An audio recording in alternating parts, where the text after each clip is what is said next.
The clinic smells like antiseptic and broken dreams. I sit on the examination table, paper crinkling beneath me, and stare at the ultrasound screen where 5 tiny shadows pulse with impossible life. 5 heartbeats. 5 futures I never agreed to carry. This is extraordinary, Dr. Kim says, her voice bright with scientific wonder. She doesn't understand that extraordinary means catastrophic when you're $6,000 in debt and the alpha who hired you is standing in the corner looking like I've personally murdered his dead boyfriend. Kang Seojun hasn't moved since she said the word quintuplets. His face has gone pale, jaw clenched so tight I can see the muscle jumping beneath his skin. He's beautiful in that untouchable way expensive things are: sharp suit, sharper cheekbones, eyes like winter lakes. Cold. Distant. Grieving. How is this possible? His voice cuts through Dr. Kim's excited explanations about embryo splitting and statistical miracles. We implanted 1 embryo. My mouth goes dry. I know exactly how this happened. 3 weeks ago, during the implantation procedure, my omega biology betrayed me. I felt it, that unmistakable warmth spreading through my abdomen, the sudden desperate need that meant my heat was starting early. I'd been on suppressants for years, but something about the hormones, the procedure, the stress, my body decided to override everything. The clinic staff didn't notice. They finished the implantation, sent me home with standard instructions, and I spent the next 12 hours in my tiny apartment riding out the worst heat I'd had in 5 years. Alone. Except I wasn't alone, was I? Because Seojun's scent had been all over that clinic. His genetic material was already inside me. And my traitorous omega body, desperate and empty, had done what omega bodies do during heat. It had called for an alpha. It had called for him. 4 of these babies aren't from the frozen embryo that belonged to his deceased partner Miho. 4 of them are ours. Mine and Seojun's. Created in the worst possible way, through biological accident, through my body's failure to follow the contract's terms. If he finds out, I'm ruined. The contract specifically states I'm responsible for maintaining suppressant schedules. Any biological interference voids the agreement and makes me liable for damages. Damages I can't afford. Damages that would destroy my family. Mr. Kang, Dr. Kim continues, oblivious to the panic clawing up my throat, spontaneous embryo division is rare but documented. You're incredibly fortunate. Fortunate. Seojun's laugh is sharp enough to draw blood. I hired him to carry 1 pup. 1 piece of Miho that I could still protect. This, he gestures at the screen without looking at it, without looking at me. This isn't what Miho wanted. This isn't what we planned. The words hit like physical blows. This isn't what we planned. As if these 5 tiny hearts beating inside me are mistakes. Errors. Problems to be solved. I understand this is overwhelming, Dr. Kim says gently, but all 5 appear healthy. We'll need more frequent monitoring, of course, and what about the contract? Seojun interrupts. His eyes finally land on me, and I wish they hadn't. There's nothing in them. No warmth, no curiosity, not even anger. Just emptiness. Does the contract cover 5? My voice comes out smaller than I want. The contract says you pay for all medical expenses related to the pregnancy and $50,000 upon successful delivery of a healthy pup. It doesn't specify. 1 pup, he says. The contract was for 1 pup. Miho's pup. 4 of them might also be, Dr. Kim starts, but I kick her ankle beneath the table. She shoots me a confused look. I shake my head desperately. Please don't say it. Seojun pulls out his phone, already dismissing us both. Send the bills to my lawyer. I need to think about this. He leaves without another word. Without asking if I'm okay. Without even a second glance at the screen where 5 futures hang in the balance. Dr. Kim turns to me with concern. Jihoon, are you alright? You're shaking. I am. My whole body is trembling like I'm still in heat, still helpless, still terrified. I'm fine. The pregnancy appears healthy, but quintuplets are high risk. You'll need support, proper nutrition, reduce stress. I laugh, and it sounds slightly unhinged even to my own ears. Sure. I'll just tell my landlord that stress is bad for the babies when I can't make rent. She writes something on her prescription pad and hands it to me. It's not a prescription, it's her personal number. Call me. Anytime. And Jihoon. She hesitates. I've been doing this for 20 years. I know what spontaneous heat looks like in medical records. Your hormone levels 3 weeks ago. My blood turns to ice. I haven't written it in your official file, she continues quietly. But if Mr. Kang requests genetic testing, he'll discover the truth. You should tell him yourself. Before he finds out another way. I take her number with numb fingers and leave the clinic on legs that barely hold me. The next 3 months are a special kind of torture. Seojun attends the mandatory monthly appointments, but he doesn't speak to me. He sits in the corner, scrolls through his phone, and leaves the moment Dr. Kim finishes her examination. He pays the bills. Nothing more. My body expands at an alarming rate. By 16 weeks, I look 6 months pregnant. My back screams constantly. I can't sleep. I can't work my restaurant job anymore because I'm too tired, too big, too obviously Omega pregnant in a way that makes customers uncomfortable. I move through life in a fog of fear and exhaustion. At 19 weeks, I'm walking past Seojun's office building. I don't know why, maybe I'm punishing myself, when I see him through the glass doors. He's laughing. Actually laughing, head thrown back, hand on the shoulder of a beautiful Omega with honey-colored hair and a small, neat baby bump. Not me. Never me. I stand there on the sidewalk, 5 heartbeats fluttering inside me like trapped birds, and watch Kang Seojun look happy for the first time since I met him. That night, I overhear him on the phone. I'm at his house for a mandatory wellness check his lawyer required, sitting in the guest bathroom trying not to vomit from the prenatal vitamins, and his voice carries through the walls. I don't know if I can do this, Hyung. 5 children I never wanted with someone who means nothing to me. Someone who means nothing. I press my hand against my swollen belly, feeling the flutter of movement beneath my palm, and make a decision. I'll carry these 5 lives. I'll survive this pregnancy. And then I'll disappear. Because Kang Seojun has made it perfectly clear, we are nothing to him but a mistake he's paying to fix. I find out about Lee Doyen on a Tuesday. 22 weeks pregnant, and my body has become a circus of discomfort. My ankles are swollen, my back feels like it's being split in half, and I've started talking to the 5 lives inside me because they're the only ones who listen. Pup A kicks constantly. Pup B is quiet. Pup C has hiccups every night at 9. Pup D and E move together, like they're dancing. I'm at the clinic for another ultrasound when I see him. He's sitting in the waiting room, glowing in that way Omegas do early in pregnancy, soft and luminous and perfect. His clothes are expensive, tailored to show off the small bump beneath his silk shirt. And sitting beside him, hand resting protectively on his knee, is Kang Seojun. They don't notice me. I'm partially hidden behind a magazine rack, frozen in place while my world tilts sideways. Seojun is smiling. Really smiling, the way I've only seen in photographs from before Miho died. He's listening intently while the beautiful Omega talks, animated and bright. When the Omega laughs, Seojun's whole face softens. Mr. Lee. A nurse calls. We're ready for you. Lee Doyen.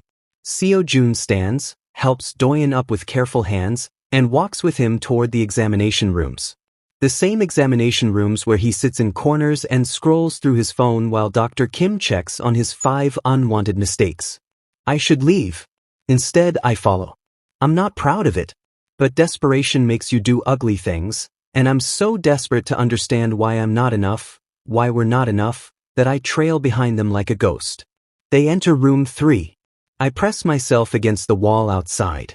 Everything looks perfect, I hear Dr. Kim say. Strong heartbeat, right on schedule for 12 weeks. 12 weeks. He's 12 weeks pregnant. Which means Seojun hired him while I was already carrying his children. I'm so relieved. Doyen's voice is sweet, musical.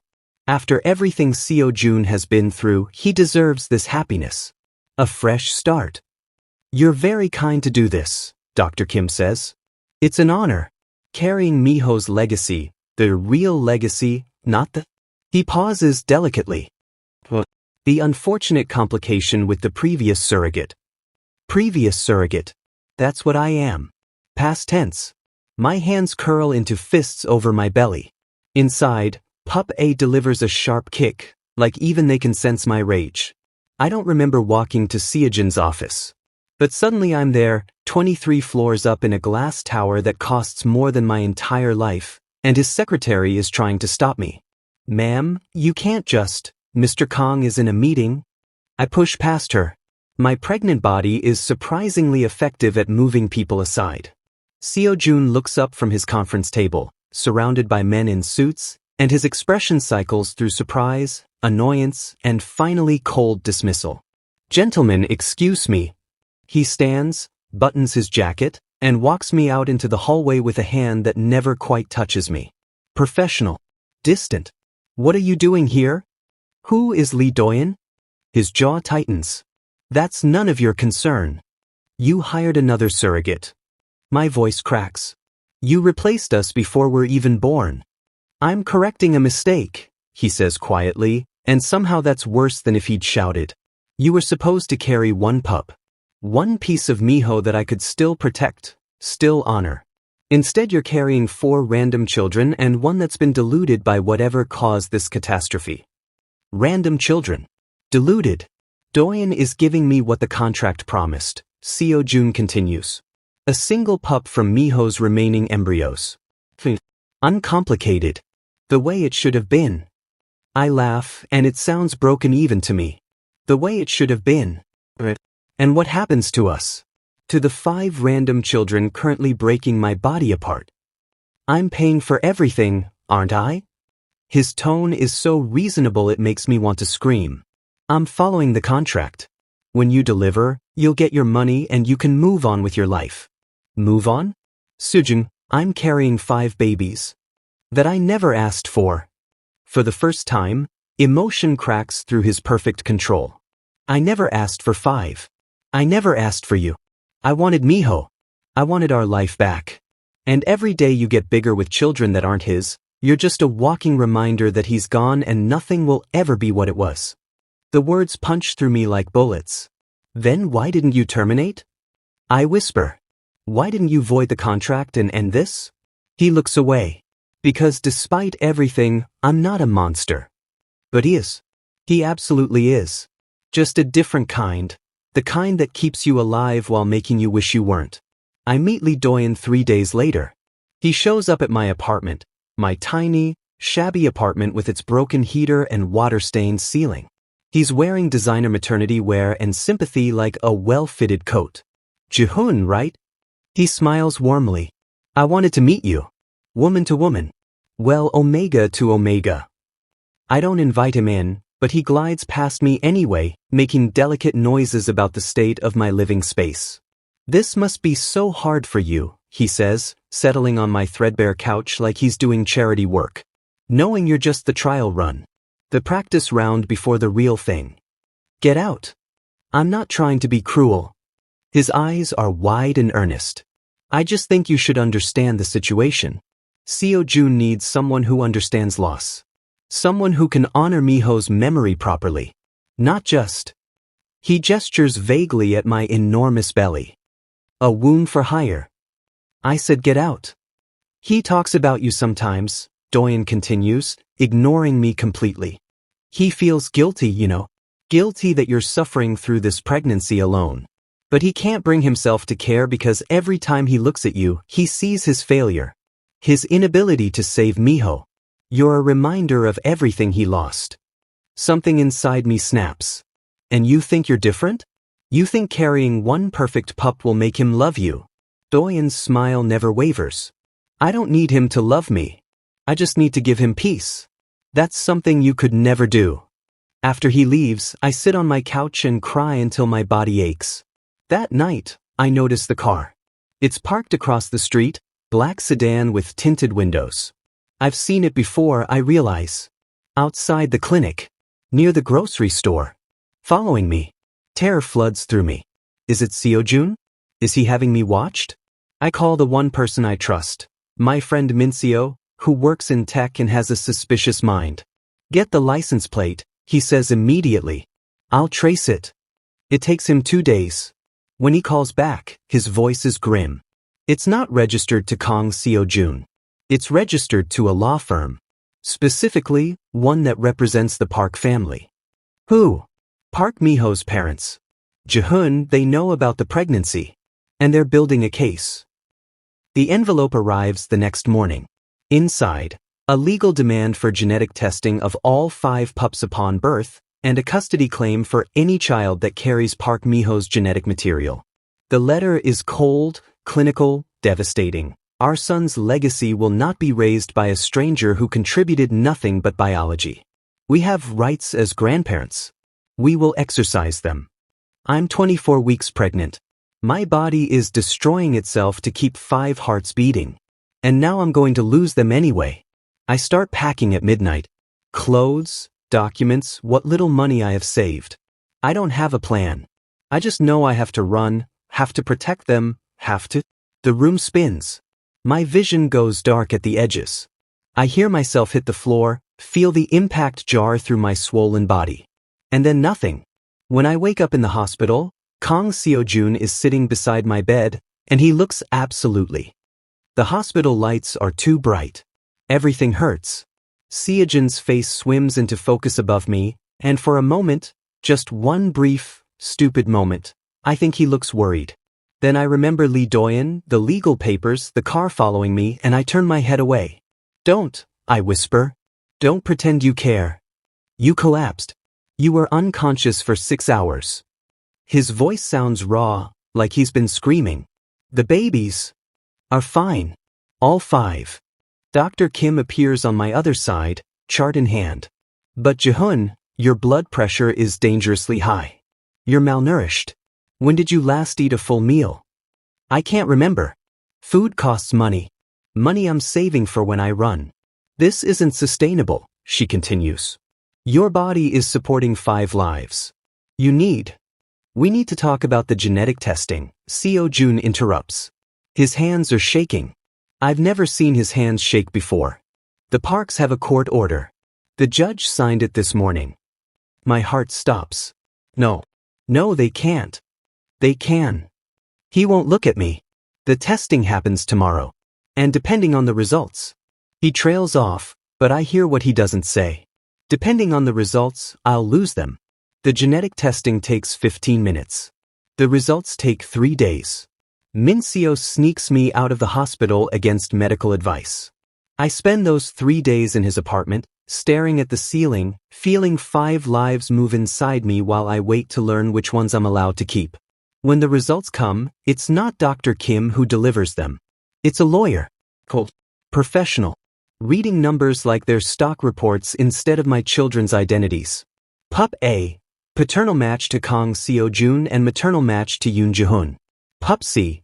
Paternal match to Kang Seojun and maternal match to Yoon Jihoon. Pup D. Paternal match to Kang Seojun and maternal match to Yoon Jihoon. 3 of them are ours. Mine and Seojun's. My secret is out. But I can barely process that because Pup B. Paternal match to Kang Seojun and maternal match to Park Miho. Pup E. Paternal match to Kang Seojun and maternal match to Park Miho.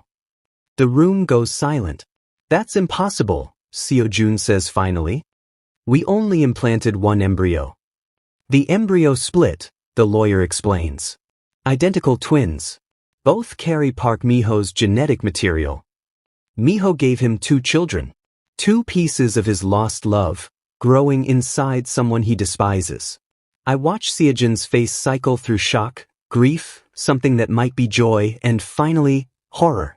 Because he's looking at me now, really looking, and understanding is dawning. 4 of them are yours, he says slowly. You went into heat. During the procedure. I can't speak. Can't move. Can only wait for the rage, the accusations, the lawsuit that will destroy me. But before Seojun can respond, the lawyer clears her throat.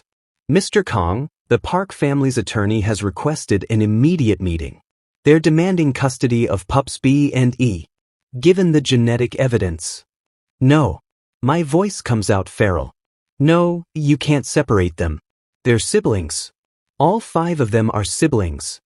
Legally, The Parks have a strong case, the lawyer continues as if I haven't spoken. As biological grandparents to 2 of the children. Get out, Seojun says quietly. Mr. Kang. Get out. She leaves. The silence she leaves behind is suffocating. You lied to me, Seojun says finally. Not angry. Just tell. For 6 months you lied. I was terrified, I whisper.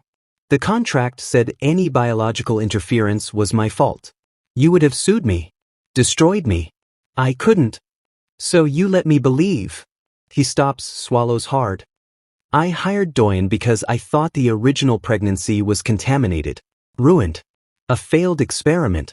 And all this time, 4 of them were mine. The way he says makes my chest ache. I'm sorry, I manage. I'm so sorry. My phone buzzes. It's Minseo, turn on the news. Now.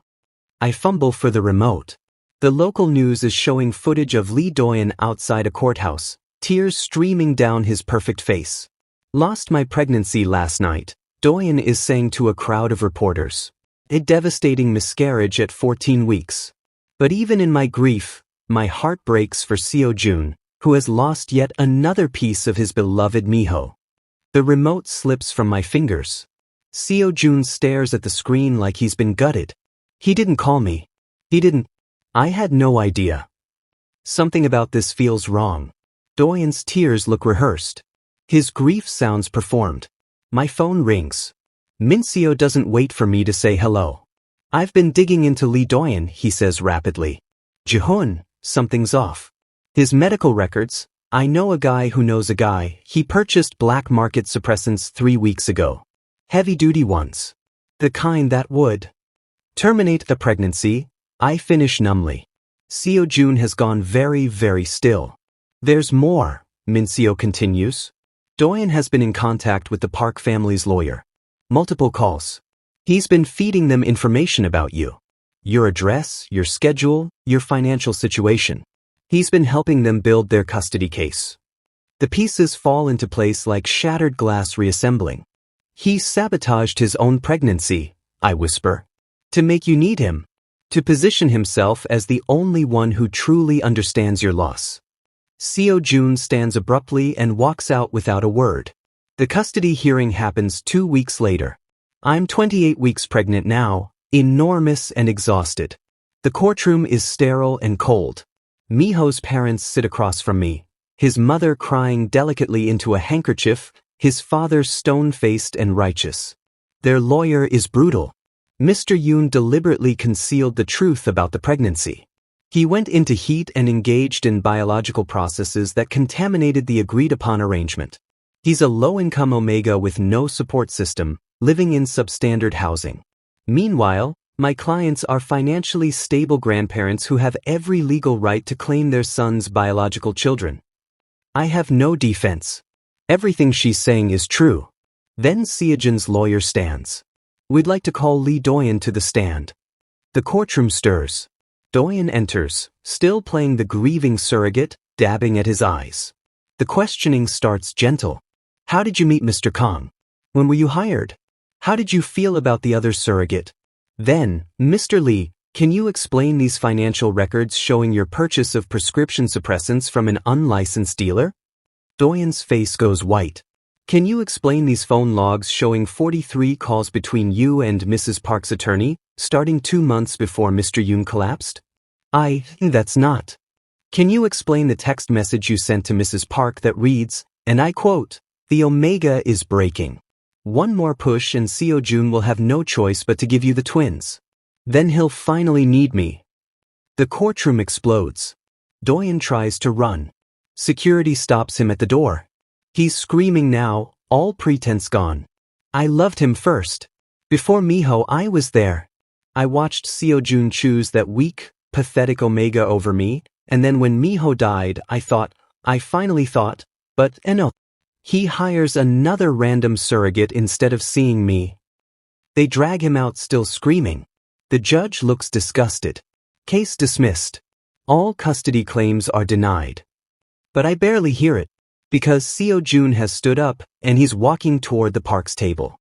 You didn't care about Miho when he was alive, Seojun says, voice shaking with fury. You disowned him for being with me. You refused to come to our bonding ceremony. And when he got sick, when he was dying, you never visited. Not once. Miho's mother opens her mouth to protest. You don't get to claim his children now, Seojun continues. You don't get to use his death as an excuse to control what's left of him. Those 5 pups, all 5, deserve better than people who only love them as weapons. He turns to me then, and I can't read his expression. They deserve better than me too. Before I can process what that means, he walks out of the courtroom. I don't see him again for 3 days. When he finally appears at Minseo's apartment, he looks like he hasn't slept. I'm terminating my parental rights, he says without preamble. To pups A, C, and D. The ones that are biologically ours. My world stops. I'm keeping legal connection to B and E only, Miho's twins. But I won't fight you for custody. They should all stay together. He holds out papers. Legal documents already signed. You wanted them. You fought for them. I won't take from you what I couldn't even protect. Seojun. This is better. You'll see. This way, they have one parent who actually wants them. He leaves the papers and walks away. And I'm left holding documents that legally erase him from 3 of our children's lives, wondering how we both ended up losing. I go into labor on a Thursday at exactly 40 weeks. No drama. No emergency. Just my body finally saying enough after carrying 5 lives to full term. The delivery takes 14 hours. Long and exhausting but uncomplicated. When it's over, I'm holding 5 tiny, perfect pups wrapped in color-coded blankets so I don't mix them up. Pup A, blue blanket, has Seojun's eyes and my nose. Pup B, green blanket, looks exactly like the photos I've seen of Miho. Pup C, yellow blanket, is the smallest, with a head full of dark hair. Pup D, pink blanket, came out screaming and hasn't stopped. Pup E, purple blanket, is Pup B's identical twin, quiet and watchful. Should we call the father? The nurse asks gently. The father. Singular. As if there's only one person who matters. No, I say. There's no one to call. But I'm lying. Because I know he's here. Through the window of my recovery room, I can see Seojun in the hallway. He's been there since I arrived at the hospital 14 hours ago. He hasn't asked to come in. Hasn't demanded anything. Just waited. He looks terrible. His suit is wrinkled, his hair disheveled, and he's clutching something in his hands. A photograph, I realize. Of Miho. Something in my chest cracks. Let him in, I tell the nurse. She hesitates. Are you sure? You just went through major trauma? Let him in. Seojun enters like he's walking through sacred ground. His eyes go to the 5 bassinets lined up beside my bed, and his breath catches audibly. They have your nose, he whispers. All of them. 4 of them have your eyes. He moves closer, trembling. Which ones are? Miho's. I finish. The green and purple blankets. But I refused additional genetic testing beyond what the court ordered. I won't let anyone separate them by blood percentages. They're siblings. All 5. Seojun reaches out toward the green blanket, Pup B, then stops, hand hovering in midair like he's afraid he'll break something. You can touch him, I say quietly. He does. Just one finger against that tiny palm. Pup B's hand closes around it instinctively, and Seojun makes a sound like he's been punched. He has Miho's chin, Seojun says, voice breaking. And his ears. God, even his ears. He's crying now. Silent tears streaming down his face while he stares at this tiny piece of the person he loved most in the world. I don't know how to do this, he whispers. I couldn't save Miho. I couldn't save Doyen's pregnancy. Doyen sabotaged himself, I remind him. But I wanted it to work. I wanted a do-over. A clean start that looked like my past instead of. He finally looks at me. Really looks at me. Instead of facing a future that terrifies me. Why does it terrify you? Because if I let myself want this, want you, want them, and it works? His voice cracks. How do I forgive myself for being happy when Miho is dead? How do I deserve joy when I couldn't give it to him? The words hang in the air between us. Honest. Devastating. Maybe you don't deserve it, I say finally. Maybe I don't either. But they do. All 5 of them deserve parents who show up even when they're terrified. Seojun closes his eyes. I signed away my rights to 3 of them. I can't just. You can. Rights can be reinstated. But only if you're sure. Only if you're staying. I don't know if I can stay. I don't know if I'm capable. Pup D, Pink Blanket, starts crying. A sharp, angry sound that makes the others stir. I reach for her, but my body is exhausted, and everything hurts. Seojun moves without thinking. He picks up Pup D with surprising gentleness, holds her against his chest, and starts humming. It's off-key and shaky, but it's something. A lullaby maybe. Something he probably sang to Miho once. Pup D quiets. Just like that. You're a natural, I say softly. I'm terrified. But that means you care. He stays for an hour. Doesn't ask for anything. Just sits beside the bassinets, watching 5 tiny chests rise and fall, like he's memorizing them. When he finally leaves, he doesn't say goodbye. Just, I'll handle the hospital bills. Of course. Always the bills. Never anything more. The next 3 months are the hardest of my life. Minseo helps, but 5 newborns are relentless. I exist in a fog of diapers and feeding schedules and exhaustion so profound I sometimes forget my own name. My apartment is too small. Money is too tight. I'm drowning. Then I notice the charges on my bank statements. Someone is paying my rent. My utilities. Depositing money for diapers, formula, medical supplies. Large amounts. Regular deposits. I call the bank. They won't tell me who. But I know. I track Seojun down at his office on a Tuesday. His secretary tries to stop me, but I'm carrying Pup C in a sling and she takes one look at the baby and waves me through. Seojun looks up from his desk, and something in his expression shifts when he sees us. Why are you paying for everything? I demand. The contract. The contract ended when I delivered. You don't owe me anything. Especially not for the 3 pups you legally abandoned. He flinches. I'm not abandoning them. I'm just helping from a distance. Why? Because abandoning you completely would be worse. His voice drops. This way, I'm failing you less. The honesty of it breaks something in me. I resent them sometimes. I hear myself confess. The pups. I love them desperately. But sometimes at 3 in the morning when they're all crying and I'm so tired I want to die, I resent them for existing. For costing me everything. And then I hate myself for feeling that way. Seojun stands slowly. I visit the hospital where they were born. The parking lot. I sit there for hours, too afraid to ask to see them. We stare at each other across his expensive office. 2 broken people who created 5 lives neither of us knows how to protect. You could visit, I whisper. If you want. Would you let me? I don't know. Maybe. If you actually show up instead of just paying bills. Something shifts in his expression. Well, maybe. Or terror. Probably both. Once a week, he says carefully. Supervised. I won't push for more. Okay. The visits start small. Awkward. He comes every Saturday at 2, stays for exactly 1 hour, never asks to hold them unless I offer first. But slowly, so slowly, something changes. He learns their personalities. Pup A is stubborn. Pup B is gentle. Pup C has silent tears that break your heart. Pup D demands attention. Pup E watches everything with Miho's dark eyes. By month 6, the visits have stretched to 3 hours. Sometimes he brings dinner. Sometimes he falls asleep on my couch after helping with night feedings. We don't talk about what this is. We don't define it.